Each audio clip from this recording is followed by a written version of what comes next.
3월 27일 주일 오후 예배 가정에서 드리시는 모든 성도님들 환영하고 축복합니다.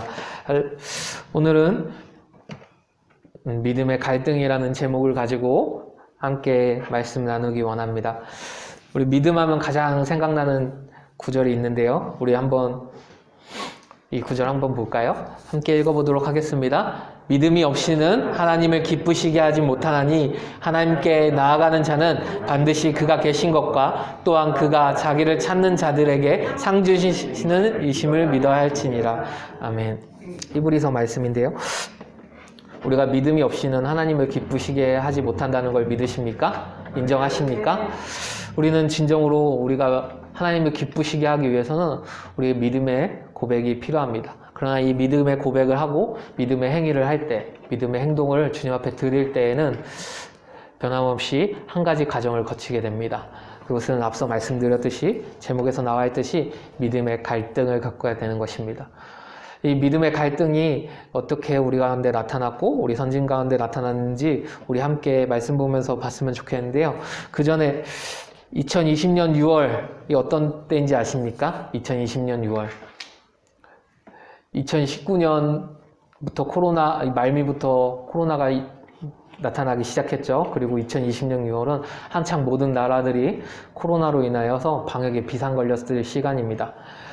이 시기에 무슬림 국가인 파키스탄에 하나님을 향한 예배가 열렸다고 합니다. 파키스탄의 임란 칸 총리는 예배 등 모임을 멈출 것을 당부하고 강하게 규제하였습니다. 비단 기독교 예배 모임뿐만 아니라 파키스탄이 무슬림 국가인데요. 무슬림의 예배와 기도 모임 또한 강하게 규제하였습니다. 그래서 4월에는 이 규제 때문에 모스크에서 예배드리는 사람과 모스크에서 금요 예배드리는 사람들 드리려는 사령들과 정부 군인들과의 무력 충돌이 있었고 이 일로 인하여서 사망자가 40명이나 나오는 때가 있었다고 합니다. 이들은 금요 예배를 절대 포기하지 않는다고 하죠. 이 예배를 하루에 3번 예배 드려야 되는데 이 예배와 기도를 절대 포기하지 않는다고 합니다. 그런 상황 중에서 기독교 예배가 드려졌습니다. 자세한 내용은 제가 본 블로그를 참조해서 이야기해 드리고자 합니다. 예수와 복음이라는 블로그입니다. 글씨가 너무 작은데요. 함께 제가 읽어드리도록 하겠습니다. 안녕하세요. 저는 그리스도인입니다. 최근 이 땅 파키스탄도 코로나로 인해 교회의 모든 두려움 가운데 예배를 중단하고 모든 교회들은 두려움 가운데 예배를 중단하고 모임을 하게 되면 800만 원 이상의 벌금을 내야 하는 상황이 생겼습니다. 그러던 중 어느 한 동네의 그리스도인 할아버지께서 거리를 돌아다니시면서 노방전도를 하기 시작하셨습니다. 이 소식을 듣고 저와 저의 그리스도인 친구들은 마음에 결단함이 생겨 옥상 예배와 길거리 노방 찬양을 시작하기로 했습니다. 우리는 청년인데도 처음엔 두려워했지만 노방 전도를 시작하신 할아버지의 모습을 보면서 우리 역시 많은 도전을 받게 된 것입니다. 그로 인해 길거리에서 또 옥상에서 예배를 시작했습니다. 길거리를 다니며 방금 읽어드렸는데 모든 나라들 가운데서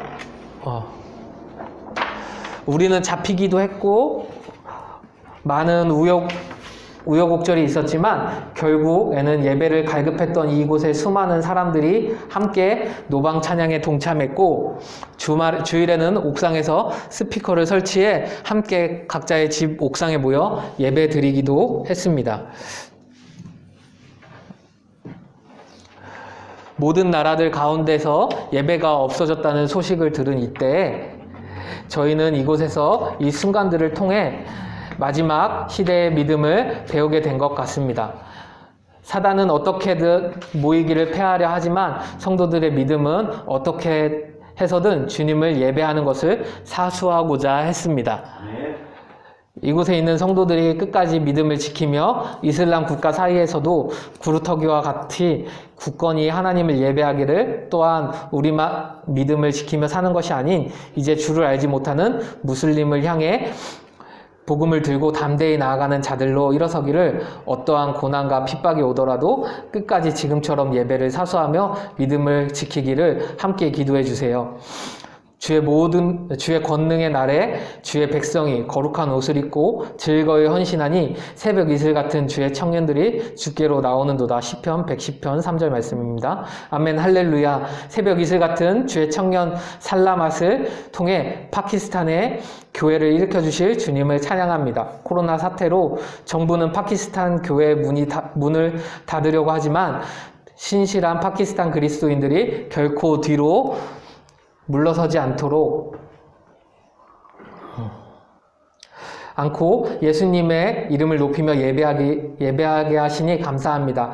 이들이 드리는 예배를 더욱 권세 있게 하셔서 파키스탄의 모든 어두움을 파하고 하나님보다 높아진 모든 이론과 사상을 무너뜨리는 강력한 예배로 사용하여 주시길 원합니다. 주님, 거룩한 성령의 기름을 부으소서.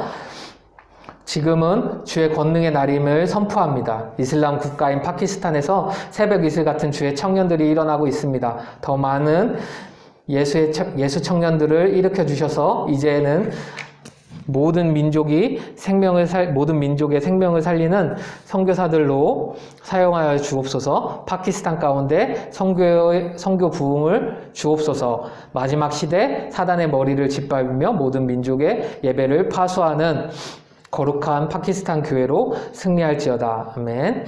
이게 2020년 6월경에 블로그에 올라온 글이었습니다. 당시 우리나라도 6월경이면은 방역을 철저히 하고 교회들 못 나오게 하고 교회들에 단속을 하고 교회들에서 많이 나왔다고 하면서 많은 교회들이 힘들어하던 시기였죠. 저희도 예배하기 힘들었던 시기였던 것으로 기억합니다. 그때 파키스탄에서는 무슬림 국가이며 많은 박해를 받고 있던 기독교인들이 모여서 예배하기 시작했고 옥상에서 예배하면서 하나님께 나아갔습니다. 여기 오른쪽에 보시면 사진이 있는데요. 시위하는 모습이 찍힌 사진입니다. 예배 드리게 해달라고 시위하고 있는 모습이었습니다. 제가 뉴스를 좀 더 찾아봤는데요. 2020년 7월경에는 무슬림들의 라마단 기간이 다가와서 라마단 기간 동안만은 무슬림들에 한해서 예배를 중지하려는 움직임이 있었습니다. 그때 찍힌 사진입니다. 예배를 중지하지 못하게 하려는 사진이었습니다. 당시 파키스탄 정부는 누적 확진자가 1만 명이 넘어 강한 위기의식을 가지고 강력하게 통제하고 있던 상황이었다고 합니다. 그래서처럼 이슬람 교도들은 계속적으로 예배를 고수하는 상황에서 그들도 예배하는데 우리도 예배해야 한다는 생각과 노방정도 하시던 할아버지의 믿음에 감명받아 이루어진 것이었습니다. 사실 정부의 통제를 어기고 확진의 위험한 상황 가운데서 올바른 선택이라고 할 수 있는지는 잘 모르겠습니다. 우리가 어떤 판단을 해야 될지는 잘 모르겠습니다. 그러나 이들이 예배를 향한 열망과 복음을 전도하려는 열망만은 우리가 이 시간 배웠으면 좋겠습니다. 우리가 각 가정에서 예배드리지만 그러한 마음이 우리 가운데 있기를 소원합니다. 이들은 사회적으로도 어려운 가운데서 국가 갈등을 겪으면서도 예배했습니다. 우리의 삶 가운데 예배하지 못할 시기가 곧 올 거라고 생각합니다. 그 마지막 그때에 우리는 이보다도 더 심각한 갈등 가운데서도 우리의 믿음을 지킬 수 있으시겠습니까? 네. 우리 자신을 한번 돌아보셨으면 좋겠습니다. 혹시 차드라는 나라가 어디 있는지 아시는 분 계십니까? 차드라는 나라 들어보신 분 계십니까?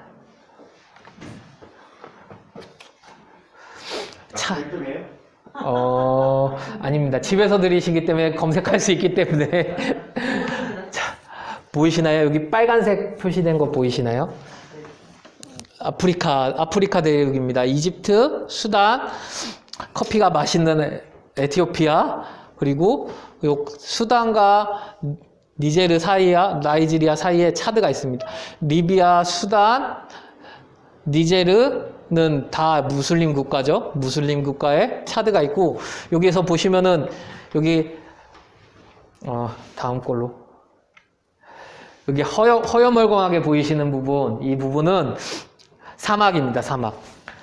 이 거의 사막 황폐한 지역이고요. 나라가 이렇게 있는데 산림이 있는 지역은 요만큼밖에 안 됩니다. 여기는 다 사막입니다. 다 사막.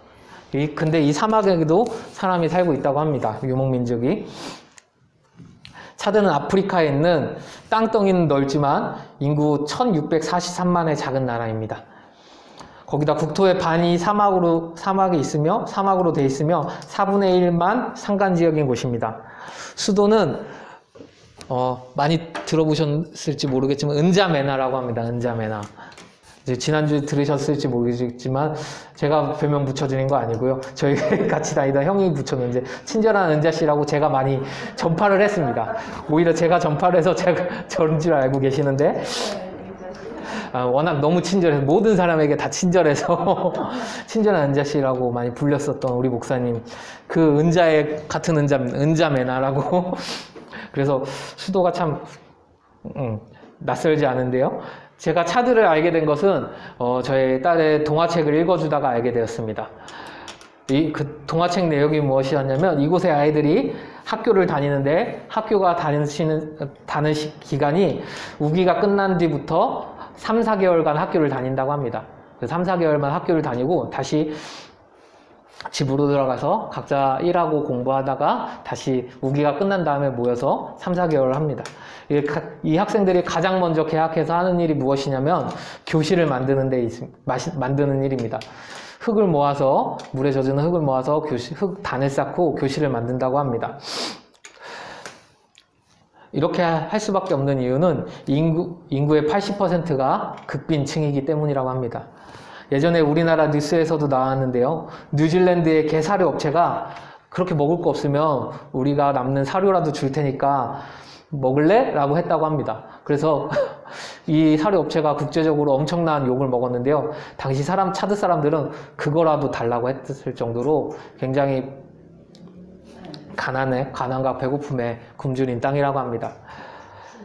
이 차드는 역사적으로도 굉장한 순환을 겪은 나라인데요. 아직도 내전을 겪고 있고, 얼마 전에는 차드 대통령이 5선 당선을 했지만 당선한 다음 날 암살당해서 죽었습니다. 차드 대통령이. 그렇게 아직도 정치적으로 부족한 나라고 정치적으로 혼란스러운 나라입니다.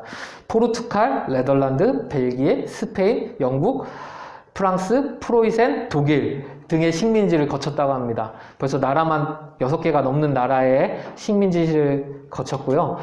그리고 이슬람과 카톨릭이 공존하고 있습니다. 그리고 이 공존하는 가운데 복음이 들어가 있고, 그 중에서 5만 500명의 사람들이 살고 있는 케라어를 사용하는 케라족에 복음이 들어가 있어서 10년 전부터 시작된 케라어 구약 번역 사업을 통해 복음이 전파되고 있다고 합니다.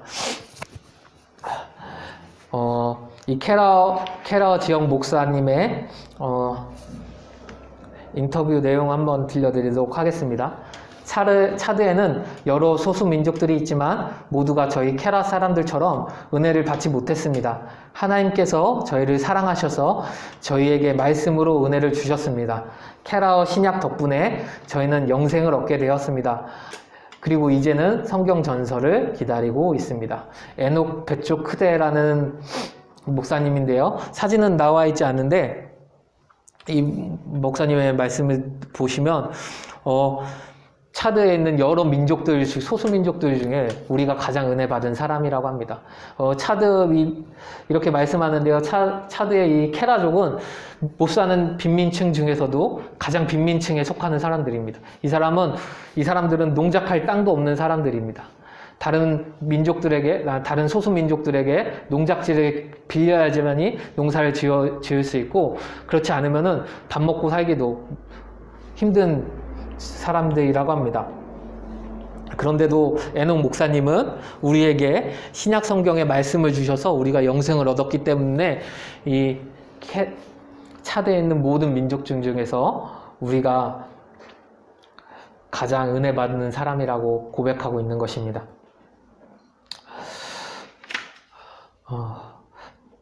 특히 정기적으로 찾아오는 건기가 되면 식량 확보하기가 더욱 어려워져서 많은 사람들이 굶어 죽기도 한답니다. 그래서 케라 지역 교회들은 케라어 성경 번역 프로젝트를 지원하기 위해 많은 노력을 하지만 번번이 이러한 어려움 때문에 번역하는 일을 미뤄서 벌써 10년의 시간이 지났다고 합니다. 지난 수년간 케라 지역 교회들은 번역 비용의 일부라도 지원하고자 모금을 진행하고 번역 및 검토에 참여하는 등 최선을 다해 성경 번역을 격려하고 지원하고 있습니다. 번역하시는 분이 한 분은 지도자로 계시고 세 분이 계십니다. 번역을 하시는 세 분. 이 세 분들은 다 낮에는 각자의 일을 하고 밤에만 모여서 번역을 하고 있습니다. 그게 10년째 돼가고 있다고 합니다. 이분들이 어떤 헌신들을 하는지 읽어드리도록 하겠습니다. 여기 보이시죠? 여기 보이시는 분들 중에 이분이 케라 번역하는 벤자민, 뭐지? 이름이? 이름을 적어놨는데 지금 적어놓은 것이 안 보여서. 이분도 케라 번역하는 분 한 분입니다. 낮에는 이렇게 땅을 가시고, 농사일을 하시고, 밤에 모여서 케라를 번역하고 있습니다. 지역 주민 한 사람은 전기가 들어오지 않는 이 지역에서 번역자들이 사용하는 노트북에 충전할 수 있도록 발전기를 기부하기도 했습니다. 그리고 지금까지 사용해왔던 태양광 패널이 고장나서 언제 수리될지 모르는 상태였는데 그 기부로 인해서 그 부족함을 메꿀 수 있어서 계속적으로 번역을 이어갈 수 있었다고 합니다. 그리고 지난 성탄절에는 번역된 말씀으로 찬송가를 만들고 케라 지역 음악가들이 함께 모여서 번역 사무실 앞에서 청소하고 찬송가를 같이 만들기도 했답니다. 그리고 번역자와 그 가족들에게 비누를 선물하며 함께 찬양하고 예배드리기도 했습니다. 이러한 지원에 힘입어서 케라어 구약의 번역은 거의 마무리 단계에 와 있습니다. 그리고 신약은 이미 번역되어 있고요. 그리고 그렇지만 코로나19로 인해서 경제, 사회 전반적으로 어려움이 있어서 케라 지역 사회는 차드 성서공회의 번역 프로젝트를 중단하고 지금 코로나19가 지나가기만을 기다리고 있는 상황이라고 합니다. 이분이 이름이 한단지라고 합니다. 한단지와 다른 2명의 번역가가 있는데요. 번역 작업을 지속하면서도 밭에 나가서 일하는데 밭에 나가서 일해야 하는 시간이 훨씬 많답니다. 한단지 찾아보시겠습니까? 이 네 분이 번역하시는 분들입니다. 저는 구별을 못하겠어. 이제 다시 한번 보여드릴게요. 한단지 이분이십니다. 이분이요? 네, 턱이 좀 비슷한 것 같은데, 이렇게 밤에는 이렇게 모여서 번역하시고 낮에는 일하시고 대단하신 분들인 것 같습니다. 우리나라에도 이렇게 주경야독으로 공부하시는 분들 참 많은데 이분들도 참 그 못지않게 정말 대단하신 것 같습니다.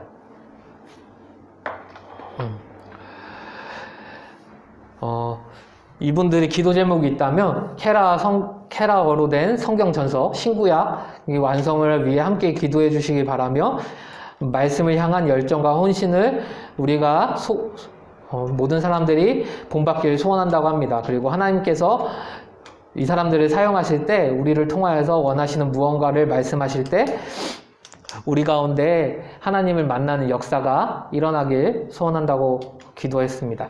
번역자들은 이렇게 주경야독을 하면서 성경을 번역할 때 그들도 10년이란 시간 동안 엄청난 갈등이 있었을 것입니다.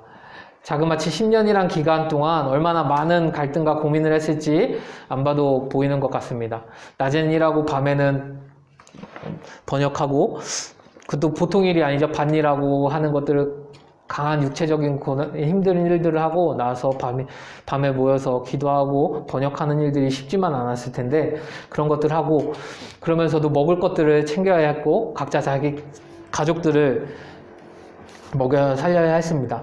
그리고 번역자 벤자민 코우리는 이 어려운 시기를 지날 때마다 그의 가족들이 자신의 일을 늘 격려하고 자랑스럽게 생각해 주어 고맙다고 말했습니다.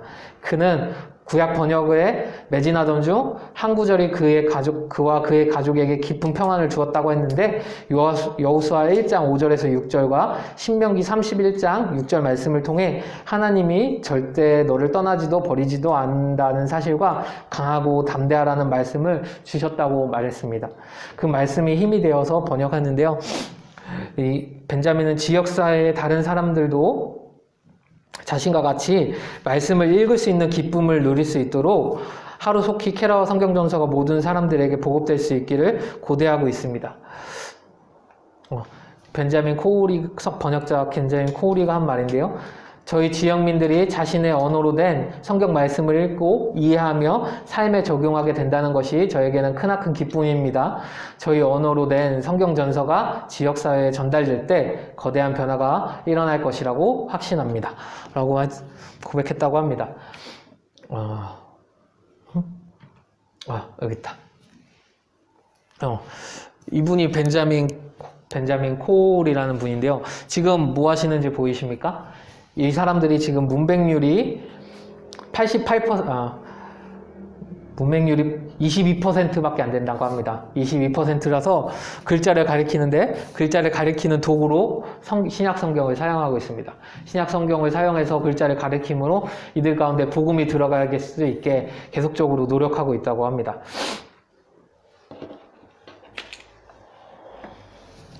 케라 성경 번역자들은 힘든 상황에서도 자신들의 유익과 편안함을 취할 수 있는 길을 가지 않고 갈등 상황 속에서 하나님을 향한 사랑과 위로를 알리기로 결단했고 멈추지 않았기 때문에 그리스도의 복음이 케라어로 전달될 수 있는 기회가 가지게 됐고 곧 복음이 성경 전서가 케라어로 전달될 수 있을 것이라고 소망하고 있습니다.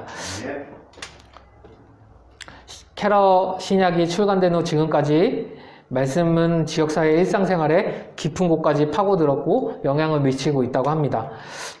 대부분 케라 주민들은 사물의 영이 있다고 믿었었는데 샤머니즘을 숭상했었는데 지금은 기독교 신앙을 배워서 기독교 신앙으로 많은 분들이 돌아섰다고 합니다. 그리고 케라 부족의 기독교인들은 자신의 언어로 된 성경을 하나님을 이해하는 데 도움을 줄 뿐만 아니라 예배를 풍성하게 해주었고 나아가 예배의 형태도 바꿔 놓았습니다. 이제는 직접 케라어 말씀을 따라서 찬송을 만들고 남녀노소가 모여서 성경 말씀 암송하며 성탄절과 부활절 행사를 했다고 합니다. 이제 이러한 믿음의 모습들이 계속적으로 나타나고 케라족들 가운데 나타나고 있으면서 케라족들이 많은 사람들이 기독교인들로 변하고 복음이 전파되고 있다고 합니다. 이런 어려운 상황 가운데서도 하나님께 고백하고 하나님께 나아가는 것 멈추지 않고 하나님의 복음을 전하는 것을 멈추지 않는 것은 많은 선진들이 겪어온 길입니다. 우리 여호수아서 6장 1절에서 3절 한번 같이 읽어보도록 하겠습니다. 이스라엘 자손들로 말미암아 여리고는 굳게 닫혔고 출입하는 자가 없더라. 여호와께서 여호수아에게 이르시되 보라 내가 너희와 그 왕과 용사들을 내 손에 넘겨주었으니 너희 모든 군사는 그 성을 둘러 성 위를 매일 한 번씩 엿새 동안은 그리하라. 제사장 7은 언약궤 앞에서 나아갈 것이요 7째 날에는 그 성을 7번 돌며 그 제사장들과 불겹치며 제사장들이 양각 나팔을 길게 불어 그 나팔 소리가 너희에게 들릴 때에는 백성은 다 큰 소리로 외쳐 부를 것이라. 그리하면 무너지리니 백성은 그 앞으로 올라갈지니라 하시매. 아멘. 모두 다 아시는 말씀이죠. 하나님께서 여호수아에게 말씀하신 것입니다. 여호수아에게 말씀하셔서 눈앞에 있는 여리고성에 가서 여리고성을 점령하라고 하셨는데 점령할 수 있는 방법을 말씀하신 것입니다. 여호수아와 이스라엘 백성들은 여호수아와 갈렙을 제외하고 거의 다 출애굽 다음 세대들입니다. 이 세대들은 또한 광야를 겪었고요. 하나님의 인도하심과 돌보하심을 경험했습니다. 그리고 하나님께서 요단강을 어떻게 건너게 하셨는지 이들은 경험했습니다. 언약궤가 요단강 가운데 섰을 때 물이 마르고 사람들이 지나갈 수 있는 길을 생기는 것을 모세가 홍해 바다를 갈랐던 그 길을 이 사람들도 동일한 은혜 가운데 건넜습니다. 하지만 그들 눈앞에 굳건히 서 있는 성벽에 이 사람들은 어떤 생각을 했을까요? 변변찮은 무기도 없었고 무기도 많지 않았고 싸울 능력도 많지 않은 사람들이었습니다. 그때 하나님께서는 우리 세상의 눈으로 싸울 수 있는 성벽을 무너뜨릴 수 있는 방법을 알려주시는데 세상의 방법이 아니라 하나님의 방법을 알려주셨습니다. 우리가 만약 이런 상황에 직면하게 된다면 우리는 여호수아와 하나님께 어떤 반응을 보였을까요? 저는 여호수아가 하나님의 음성을 잘못 들은 것이 아닌지 의심 먼저 해봤을 것 같습니다. 제대로 들은 게 맞는지 따지지 않았을까요? 그러나 이들은 하나님께서 말씀하신 대로 행하시는 분인지 행하실 수 있는 분인지 항상 고민하고 자신 가운데 고민하고 갈등했을 것입니다. 많은 사람들이 성벽 앞을 지나갈 때 성벽 밑을 돌 때 만약에 여리고 성에서 공격이라도 한다면 속수무책으로 당해 죽을 수밖에 없는 상황입니다. 그런 상황 가운데 있음에도 불구하고 하나님의 이 말씀하신 것을 이 사람들은 어떤 마음으로 지켰을까요? 이들은 하나님께서 말씀대로 행하실 수 있는 분이라는 걸 믿었습니다. 그리고 행하시고 이루시는 분이란 걸 그들은 믿었고 그 믿음을 순종으로 보였습니다. 6장 20절에 보면 이에 백성은 외치고 제사장들은 나팔을 불매 백성이 나팔 소리를 들을 때에 크게 소리질러 외치니 성벽이 무너져 내린지라 백성이 각기 앞으로 나아가 그 성에 들어가서 그 성을 점령하고 이스라엘 백성들은 하나님 말씀대로 행했습니다. 히브리서 기자는 이들의 일을 이렇게 말합니다. 믿음으로 7일 동안 여리고를 도니 성이 무너졌으며 히브리서 기자는 이 백성들의 모습을 그리고 여호수아의 모습을 믿음이라고 소개하고 있습니다. 이들의 믿음의 모습을 보였을 때 하나님께서는 하나님의 방법으로 여리고성을 여셨고 이들은 여리고성을 차지할 수 있게 된 것입니다. 하나님께서는 이스라엘 백성들의 순종과 믿음을 보셨습니다. 믿음의 순종을 보신 것이죠.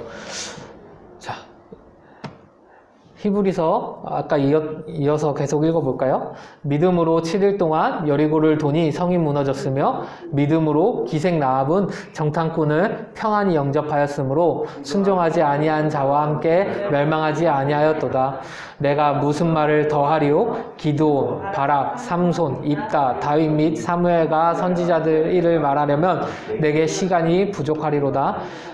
그들은 믿음으로 나라들을 이기며 또 약속을 받기도 하며 사자들의 입을 막기도 하며 불의 세력을 멸하기도 하며 칼날을 피하기도 하며 연약한 가운데서 강하게 되기도 하며 전쟁에 용감하게 되어 이방 사람들의 진을 물리치기도 하며 여자들은 자기의 죽은 자들을 부활로 받아들이기도 하며 또 더 좋은 부활을 얻고자 하여 심한 고문을 받되 구차히 풀려나가기를 전하지 아니하였으며 또 어떤 이들은 조롱과 책치질 뿐만 아니라 결박과 옥에 갇히는 시련에도 받았으며 이러한 사람은 세상에 감당하지 못하느니라.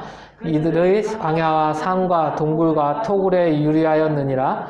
이 사람들은 다 믿음으로 말미암아 증거를 받았으나 약속된 것을 받지 못하였으니 이는 하나님이 우리를 위하여 더 좋은 것을 예비하였은즉 우리가 아니면 그들로 온전함을 이루지 못하게 하려 함이심이라. 아멘. 믿음의 선진들이 앞에 보면 나오는데요. 여호수아 이스라엘 백성들은 믿음으로 여리고를 무너뜨렸습니다. 그리고 그 가운데 기생 라합은 정탐꾼들을 영접하였기 때문에 순종하지 아니한 자들과 멸망하지 않게 되었고, 그리고 기드온, 바락, 삼손, 입다, 다윗 그리고 사무엘 등 선지자들이 많은 선지자들이 이런 믿음의 모습을 보였다고 히브리서 기자는 말하고 있습니다. 그리고 히브리서 33절부터 38절까지는 히브리서 쓰여질 당시의 기록입니다. 히브리서 쓰여질 당시의 사람들이 믿음으로 나라를 이기기도 하고 의를 행하기도 하며 약속을 받기도 하며 사자들의 입을 막기도 하며 여기까지는 다니엘 쪽이고요. 35절부터 여자들은 자기의 죽은 자들을 부활로 받아들이기도 하며 또 어떤 이들은 더 좋은 부활을 얻고자 하여 심한 고문을 받되 구차히 풀려나기를 원하지 아니하였으며 또 어떤 이들은 조롱과 채찍질뿐만 아니라 결박과 옥에 갇히는 시련도 받았으며 히브리서가 쓰여질 당시에 많은 사람들이 핍박을 받고 있었는데 특히 기독교인들이 핍박을 받고 있었는데요. 이러한 핍박 가운데서도 이들은 믿음을 지켰다고 말하고 있습니다. 그리고 이러한 믿음을 지키는 것을 세상 사람들은 감당하지 못하였다고 말하고 있는 것입니다.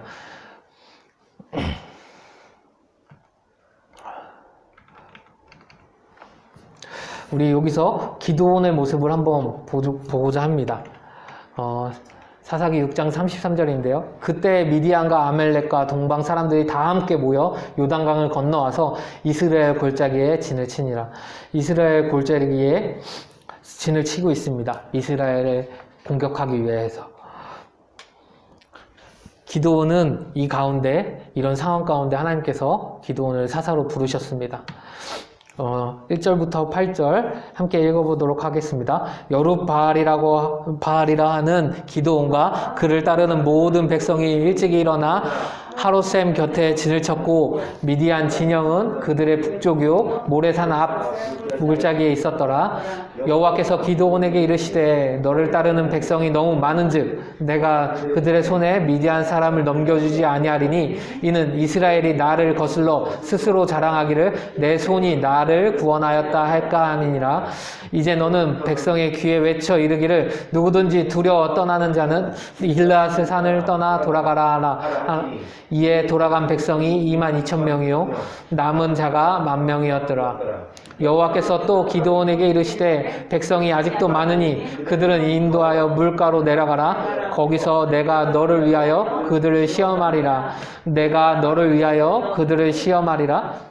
내가 누구를 가리켜 내게 이르기를 이 사람이 너와 함께 가리라 하면 그는 너와 함께 갈 것이요 내가 누구를 가리켜 내게 이르기를 이 사람은 너와 함께 가지 말 것이라 하면 그는 가지 말 것이니라 하신지라.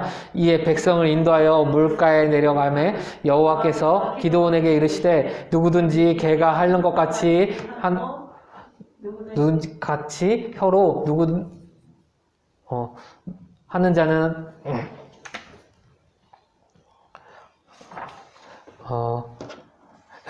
혀를 물을 하는 자들은 너는 따로 세우고 또 누구든지 무릎을 꿇고 마시는 자들도 그와 같이 하시니라. 죄송합니다. 6절 함께 읽겠습니다. 손으로 움켜 입에 대고 하는 자의 수는 300명이요 그 위에 백성은 다 무릎 꿇고 물을 마신지라.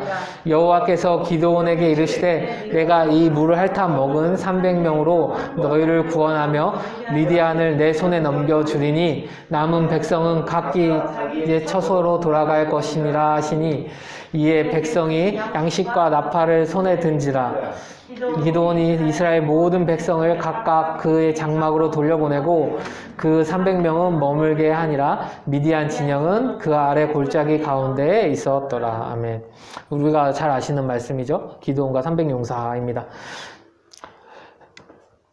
기드온은 하나님께 선택받았고 하나님 말씀대로 따르기로 순종했습니다. 그런데 기드온은 하나님 말씀에 따라 미디안과 싸울 백성들을 구했습니다. 모집했습니다. 모집했더니 32,000명이라는 사람들이 모였습니다. 많은 수들이 모였습니다. 이만한 수면 해볼만 하다 싶었을 것입니다. 그런데 하나님께서는 기드온에게 말씀하십니다. 너무 많다고. 이 많은 사람들로 이기면 이스라엘이 자기 손으로 자기를 구원하였다 여기까 한다고 말씀하고 계십니다. 그래서 하나님께서는 사람들을 쳐내십니다. 결국 남은 건 300명이 되었습니다. 이 300명이 남았을 때 이 딱 사사기 7장 1절에서 8절이 끝나는 이 부분에서 기드온은 어떤 생각을 했을까요? 기드온의 믿음은 어떤 모습을 보였을까요? 그리고 이 300명의 용사들은 어떤 마음으로 전쟁을 준비하고 있었을까요? 우리가 다 아시다시피 이 전쟁은 승리하였습니다. 하나님께서는 기드온과 300용사를 통하여서 하나님께서 전쟁의 승리자이심을 보이셨고 이스라엘의 구원자이심을 나타내셨습니다. 그리고 그것은 기드온과 기드온의 300용사가 하나님의 말씀을 듣고 그 말씀을 믿음으로 행하였기 때문입니다. 다윗 또한 우리가 본받아야 할 믿음을 가진 자입니다. 다윗이 왕이 되고 나서의 일입니다. 다윗이 기름 부음을 받아 온 이스라엘 왕이 되었다 함을 블레셋 사람들이 듣고 모든 블레셋 사람들이 다윗을 찾으러 올라오매 다윗이 듣고 대항하려 나갔으나 블레셋 사람들이 이미 이르러 르바임 골짜기로 쳐들어온지라 다윗이 하나님께 물어 이르되 내가 블레셋 사람들을 치러 올라가리까 주께서 그들을 내 손에 넘기시겠나이까 하니 여호와께서 그에게 이르시되 올라가라 내가 그들을 내 손에 넘기리라 하신지라 이에 무리가 바알심으로 올라갔더니 다윗이 거기서 그들을 치고 다윗이 이르되 하나님이 물을 쪼갠같이 내 손으로 내 대적을 흩으셨다 하므로 그곳 이름을 바알브라심이라 부르더니라. 블레셋 사람이 그들의 우상을 그곳에 버렸으므로 다윗이 명령하여 불에 살아내니라. 블레셋 사람들이 다시 골짜기를 침범한지라 다윗이 또 하나님께 묻자올건대 하나님 올라가리지 말고 그들의 뒤를 돌아 뽕나무 숲을 맞은편에서 그들을 기습하여 이르더니 뽕나무 꼭대기에서 걸음 걷는 소리가 들리거든 곧 나가서 싸우라. 너희가 하나님 앞에서 가서 블레셋 사람들의 군대를 치리라 하신지라. 이에 다윗이 하나님의 명령대로 행하여 블레셋 사람들의 군대를 쳐서 기본에서 게셀까지 이르렀더라. 아멘. 성경을 읽으면 잘 이해가 가지 않는데 우리 지도로 한번 보겠습니다. 여기 노란 점이 예루살렘 성입니다. 다윗 성전이고요. 다윗 궁전이 있고 여기가 다윗 예루살렘 요새였습니다. 요새이고 여기 부알라심이라는 블레셋 진영이 여기서 이 계곡 르바임 갭 골짜기를 떠나서 이곳에 진을 치고 있었습니다. 하나님께서는 다윗은 하나님께 물어봤습니다. 저들이 주님이 주신 땅을 침범하려고 합니다. 이제 어떻게 할까요? 라고 물어보고 있습니다. 이 블레셋 사람들이 다윗을 치기 위해 모였을 때 다윗은 이 빨간 선으로 이들을 공격합니다. 르바임 골짜기를 보시면 골짜기를 보시면 이 지역이 높은 곳이고 다윗이 있는 곳이 시온성에서 내려가서 다시 높이 올라가야 하는 곳입니다. 전쟁으로 따지면 전략으로 따지면 절대 전쟁을 하면 안 되는 지역입니다. 다윗은 그런데도 불구하고 하나님의 말씀을 듣고 하나님께 먼저 여쭙고 하나님의 말씀대로 행합니다.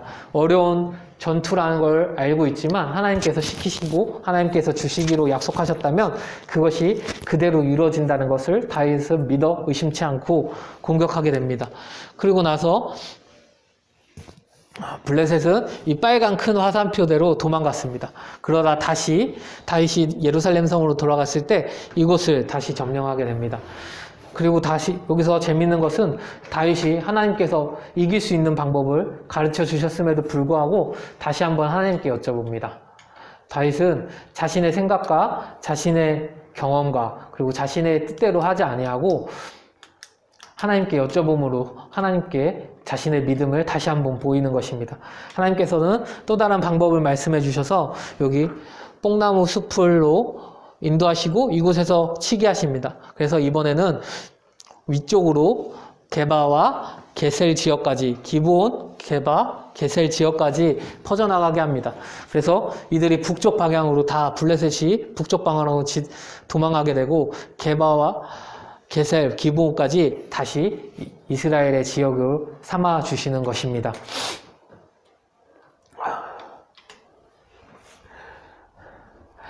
다윗의 이 믿음의 고백은 그리고 다윗의 믿음의 행위는 하나님께서 이스라엘 영토를 더욱 넓게 확장하고 블레셋을 완전히 이스라엘 영토에서 쫓아내는 역할을 하게 하신 것입니다. 그리고 그 당시에 이 게바와 블레셋 지역, 여기 이쪽 지역에서는 블레셋 들이 이렇게 주둔 지역, 수비대가 주둔하고 있었다고 합니다. 이 지역까지 완전히 하나님의 방법으로 쓸어버려서 이 지역까지 완전히 차지할 수 있게 된 것입니다. 믿음의 선진들의 경험처럼 우리와 하나님의 만남의 경험에는 하나님이 일하시는 자리가 되고, 그리고 우리에게 하나님의 기준에 믿음을 요구하시고 있습니다. 여호수아와 이스라엘 백성에게, 그리고 기드온과 300명의 용사에게, 그리고 다윗에게 하나님께서는 각자의 분량에 맞춰서 믿음을 요구하셨습니다. 그리고 그들은 하나님께 반응하여 믿음의 행동을 보였을 때 하나님께서는 이들에게 축복하셨고 이들에게 하나님의 살아 역사하심을 보여주셨습니다. 히브리서에서는 이렇게 말씀하고 계십니다. 믿음은 바라는 것들의 실상이요 보이지 않는 것들의 증거니 선진들이 이로써 증거를 얻었느니라. 네. 믿음은 하나님께서 약속하시거나 말씀하신 것이 반드시 이루어진다는 것을 확신하는 것입니다. 다윗이 그랬듯이, 기드온이 그랬듯이, 그리고 여호수아 이스라엘 백성들이 그랬듯이 하나님의 방법, 우리의 생각과 사람의 방법이 넘어서 하나님의 방법으로 하나님이 일하신다고 하셨을 때 그것을 믿는 것입니다. 믿음은 보이지 않는 것을 믿을 수 있는 용기인데요. 이 용기를 우리가 가지고 계십니까? 하나님께서 우리에게 각 사람에게 사명을 주셨습니다. 그리고 각 사람에게 말씀을 주셨고 각 사람에게 비전을 주셨을 것이라 믿습니다. 하나님께서 주신 비전을 기억하고 계십니까? 그리고 그것을 우리의 믿음으로 믿고 계시고 있는지 다시 한번 우리 자신을 돌아봤으면 좋겠습니다. 이 믿음이 흔들릴 때 우리의 삶 또한 흔들릴 것입니다. 그러나 이 믿음을 우리가 선진들이 행하는 것처럼 굳건히 믿고 지켜나아갈 때 하나님께서는 우리의 믿음을 세우시고 하나님께서 우리 가운데 계획하신 것을 이루어 주실 줄 믿습니다. 신명기 18장 20절에서 22절입니다. 만일 어떤 선지자가 내가 전하라고 명령하지 아니한 말을 제 마음대로 내 이름으로 전하든지 다른 신들의 이름으로 말하면 그 선지자는 죽임을 당하리라 하셨느니라. 내가 마음속으로 이르기를 그 말이 여호와께 이르신 말씀인지 우리가 어떻게 알리오 하리라. 만일 선지자가 있어 여호와의 이름으로 말한 일에 증언도 없고 성취함도 없으면 이는 여호와께서 말씀하신 것이 아니오 그 선지자가 제 마음대로 한 말이니 너는 그를 두려워하지 말지니라. 아멘. 신명기 18장 20절에서 22절의 말씀은 상당히 두려운 말씀입니다. 특히 우리 목사와 전도사들에게 많이 두려운 말씀인데요. 하나님 말씀을 전하는 사람들, 하나님 말씀을 대언하는 사람들 에게 두려운 말씀입니다. 우리가 이곳에서 이렇게 말씀하는 것은 하나님께 기도하고 하나님께서 이 시간 우리 가운데, 우리 공동체 가운데 주시는 말씀이 무엇인지 끊임없이 엽죽고 우리가 이곳에 오는데요. 하지만 우리의 말씀이, 우리 이곳에서 했던 말씀이 우리 삶에 열매 맺지 않는다면, 일어나지 않는다면 하나님께서는 그건 선지자가 제 마음대로 한 말이라고 말하고 계신 것입니다.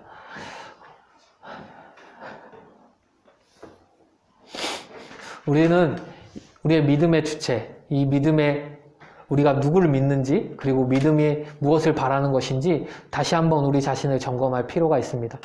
우리가 믿음이라고 말하면서 고백하는 것들이, 우리가 믿음이라고 말하면서 우리 공동체 가운데 이루어지길 바란다고 고백하는 것들이 우리에게서 나왔는지, 우리 자신에게서 나왔는지, 하나님에게서 나왔는지 우리가 고민해 봐야 합니다. 믿음의 선진들이 하나님의 명령을 듣고 하나님의 말씀을 듣고 그대로 행했습니다. 그 가운데 가장 중요한 것은 하나님께서 그들 가운데 말씀하셨고 하나님과의 만남이 있었다는 것입니다. 우리는 지금 하나님과 만나고 계십니까? 우리는 하나님과의 말씀에 귀 기울이고 계십니까? 우리는 우리 하나님과의 말씀에 귀 기울이고 있어야 합니다. 그래서 우리 가운데 가진 소망이 하나님께로부터 난 것인지, 우리 구루터기 가운데 가진 소망이, 비전이, 목적이 하나님께로부터 난 것인지, 내 자신으로부터 난 것인지 우리가 구분해 봐야 합니다. 우리가 그것을 구별하고 나아갈 때 하나님께서 우리 가운데 행하시고 일하실 줄 믿습니다. 마태복음 17장 20절입니다. 이르시되 너희 믿음이 작은 까닭이라 진실로 너희에게 이르노니 만일 너희에게 믿음이 겨자씨 한 알만큼만 있어도 이 산을 명하여 여기서 저기로 옮겨지리라 하면 옮겨질 것이요 또 너희가 못할 것이 없느니라. 하지만 다행스럽게도 하나님께서 말씀하셨을 때 하나님께서 우리 가운데 큰 것을 요구하시는 것이 아닌 것입니다. 하나님께서 우리 가운데 큰 것을 이루고 원하시는 것이 아니라 우리 가운데 겨자씨만한 믿음, 그 믿음만 있다고 할지라도 하나님께서는 이루신다고 말씀하십니다. 아니, 우리가 그 마음을 가지고 우리의 마음에 겨자씨만한 믿음이라도 생길 수 있도록 우리가 노력해야 할 것입니다. 요한복음 14장 12절에는 이렇게 말씀하십니다. 내가 진실로 진실로 너희에게 이르노니 나를 믿는 자는 내가 하는 일을 그로 그 것이요 또한 그보다 더 큰 일도 하리니 이는 내가 아버지께로 감이니라. 아멘. 하나님 예수님께서는 승천하시기 전에 제자들에게 말씀하십니다. 나를 믿는 자는 내가 한 일을 그들도 할 것이고 더 나아가 나보다 더 큰 일도 너희 가운데 주셔서 하게 할 것이라고 말씀하십니다. 그 이유는 예수님께서 하나님 우편에 앉으셔서 우리를 보고 계시고 돌보시고 우리를 지키실 분이시기 때문이신 것입니다. 그래서 베드로는 하나님이 주신 사명을 가지고 일하였고 많은 제자들이 하나님 복음을, 예수 그리스도의 복음을 이 세상 가운데 전파했습니다. 저는 믿음의 갈등을 하나님과의 만남에 있어서 반드시 요구되는 하나의 상황이라고 생각합니다. 하나님께서 우리 가운데 말씀하시고 하나님께서 우리 가운데 말씀하셨을 때 우리가 그 말씀을 어떻게 받아들이는지 어떻게 행동하는지가 우리의 생각과 행위를 결정하는 그 순간 그 믿음의 갈등이 반드시 일어납니다. 그런데 우리가 그 믿음의 갈등 가운데 있을 때 하나님께서 원하시는 믿음의 요구를 우리가 순응하고 순종하며 우리의 믿음의 행위를 보일 수 있는 우리 믿음 그루터기가 되었으면 좋겠습니다. 이 믿음은 당연한 상식, 그리고 우리의 상황과 환경, 그리고 또 우리 일생에 이루는 모든 것일 수도 있습니다. 그러나 우리가 하나님 앞에서 이 겨자씨만한 믿음을 보일 때 하나님께서는 우리의 반응을 인정해 주시고 우리의 믿음을 기뻐 받아 주실 것이라고 저는 믿습니다. 마지막으로 우리 성경 마가복음 말씀 한 번 같이 읽어보도록 하겠습니다. 예수께서 길에 나가실새 한 사람이 달려와서 꿇어 앉아 묻자오되 선한 선생님이여 내가 무엇을 하여야 영생을 얻으리까? 예수께서 이르시되 내가 어찌하여 나를 선하다 일컫느냐? 하나님 한 분 외에는 선한 이가 없느니라. 내가 내게 계명을 안 하니 살인하지 말라, 간음하지 말라, 도둑질하지 말라, 거짓 증언하지 말라, 속여 빼앗지 말라, 내 부모를 공경하여. 그가 여짜오되 한 선생님이여 이것은 내가 어려서부터 다 지켰나이다. 예수께서 그를 보시고 선하사 이르시되 내게 아직도 한 가지 부족한 것이 있으니 가서 내게 있는 것을 다 팔아 가난한 자들에게 주라. 그리하면 하늘에서 보화가 내게 있으리라. 그리고 와서 나를 따르라 하시니 그 사람은 재물이 많은 고로 이 말씀을 인하여 슬픈 기색을 띠고 근심하여 가느니라. 예수님께서 길을 걷고 계실 때 한 사람이 나와서 예수님께 영생을 묻고 있습니다. 우리가 영생을 어떻게 얻어야 합니까? 제가 영생을 어떻게 얻어야 합니까? 하니까 예수님께서 네가 계명을 알지 않느냐? 계명을 지키라라고 말씀하십니다. 근데 이 사람이 어려서부터 내가 다 지켰다고 합니다. 여기서 재밌는 반응은 예수님께서 그를 보시고 사랑하사 이르시되라고 하십니다. 예수님께서도 그 사람이 그 계명을 다 지켰음을 알고 계신 것입니다. 예수님께서도 그 사람이 계명을 지켰고 예수님 보시기에 사랑하는 눈으로 볼 수밖에 없는 사람이었음을 이 시간 알 수 있습니다. 하지만 이 사람에게 예수님께서는 마지막으로 하나 부족할 것이 있다고 말씀하시며 마지막 하나를 더 하라고 하십니다. 그것은 뭐냐면 이 사람이 가지고 있던 모든 재물, 그 모든 것들을 팔아서 가난한 자들에게 나눠주고 나를 따르라고 하십니다. 나를 따르라고 하면은 가장 많이 드는 생각은 베드로일 것입니다. 베드로와 안드레와 그 형제들입니다. 이 사람에게 예수님께서는 제자를 부르시듯이 이 사람을 나를 따르라고 부르고 계십니다. 제자를 부르셨듯이 이 사람에게 나를 따르라고 말하고 있습니다. 그러나 한 가지 선행해야 될 일은 이 사람이 가지고 있는 모든 것을 다 내려놓고 하나님을 따르라고 말하고 있는 것입니다. 하지만 다들 아시다시피 이 사람은 예수님의 말씀을 듣지 못하였습니다. 재물이 많은 고로 슬픈 기색을 띠고 근심하여 지나갔습니다. 부자 청년은 진짜 신실한 사람이었지만 예수님 보시기에도 사랑스러워할 만큼 예수님이 사랑스러워할 만한 사람이었지만 그 사람은 믿음의 결정 앞에, 믿음의 갈등 앞에서 하나님께서 원하시는 그 결정을 하지 못한 것입니다. 그러나 이 사람보다 더 적은 것을 가지고 있었지만 그 사람에게 전부였던 베드로는 자신의 전부였던 가족들까지 모든 것을 내려놓고 예수님을 따릅니다. 베드로의 전부였던 배와 물고기 그물을 내려놓고 그 가족들까지 그곳에 남겨두고 예수님을 벗은발로 따라 나섰음을 우리가 이 시간 기억했으면 좋겠습니다. 베드로와 부자 청년을 비교해보면 베드로는 예수님을 만나기 전에는 그냥 평범한 어부였을 것입니다. 그의 형제 안드레는 세례 요한이 회개를 선포할 때 달려가 듣고 그의 말씀을 듣기 위해 노력했을 만큼 한 말씀에 순종적이고 말씀을 따르려는 선한 사람이었지만 베드로는 그것조차 하지 않은 사람이었습니다. 어쩌면 베드로의 삶 가운데 고기를 잡는 일을 하지 않았다면 살 수 없을 만큼 가난한 사람이었고 그가 그것을 행하지 않으면 그 가족을 지켜야 하기 때문에 그것을 행하지 않으면 할 수 없는 삶의 환경에 처했던 사람일 수도 있습니다. 하지만 어떤 상황에 있었던지 베드로는 예수님께서 부르실 때 모든 것을 내려놓고 따랐고 이 부자 청년은 따르지 못하였습니다. 하나님께서는 누구를 선택하셨습니까? 결국 베드로를 선택하셨고 하나님께서는 베드로를 축복하셨고 베드로에게 믿음의 고백을 하셔서 천국의 열쇠를 맡기시고 베드로로 하여금 교회를 세우게 하셨습니다.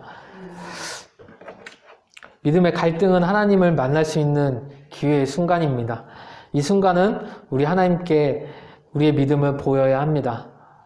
은혜로우신 하나님께서는 우리 가운데 많은 것을 요구하지 않으십니다. 겨자씨만한 믿음만 있어도 괜찮다고 말씀하십니다. 우리가 이 겨자씨만한 믿음이라도 주님 앞에 가져올 때 주님께서는 우리를 들어 사용하실 거라 믿습니다.